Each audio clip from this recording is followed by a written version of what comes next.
So the Nintendo Switch 2 is not going to have analog triggers. Once again, the Nintendo Switch 1 did not. We haven't really had any analog triggers since like the GameCube. I think the GameCube was the only Nintendo console controller that ever did that. And they kind of explained why it doesn't have analog triggers. There's a recent chat with VentureBeat, and Nintendo's hardware leads admitted that they dealt with some very fussy developers. The team itself also felt instant input was a better option. So we considered it and decided that instant input would be the better option.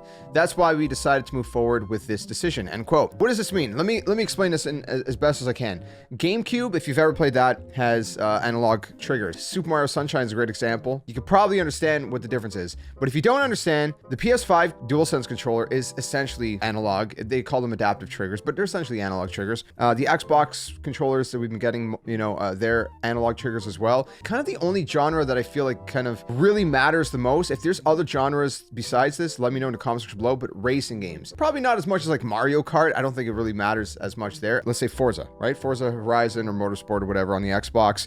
With the analog controllers, what that means is that it's kind of pressure sensitive. So it's kind of like pushing a gas pedal, right? If you don't just push the gas pedal all the way down, right? You can kind of push a gas pedal on a car a little bit at a time, incrementally, right? So you can kind of push it a little bit and it's going to give the car a little bit of gas. That's basically how it works in these racing games with analog triggers, is that you can push it a little bit and there's a little bit of, push, a little bit of gas. If you push it all the way down, you're giving it full gas. Does that make sense? So digital triggers is basically what the Switch 2 are going to be using.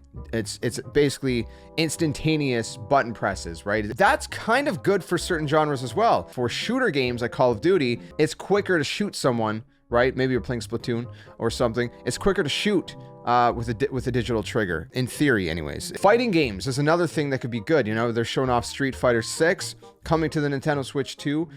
They're showing off, of course, Soul Calibur for the GameCube. I don't know if it's going to matter as much there, which is kind of ironic because the GameCube, like I said, had, those analog triggers. But yeah, like fighting games, you want those instant quick responses, right? So it's like, but at the same time, I guess with like analog triggers, technically, once you push down a certain threshold, it would register as if it's sort of like a digital trigger. I think games can do that as well. So I don't know. That's kind of my best explanation. I'm not an expert at this. I'm just trying to explain it to the best of my understanding, and hopefully that helps. If any of you guys think I'm wrong, feel free to correct me in the comments. But what do you guys think between the analog and digital triggers based off of what I said? Again, from a Nintendo perspective, GameCube is analog, and pretty much everything else from my recollection has been digital triggers. So does it matter that much? If you like the triggers on the Switch, then there's no difference.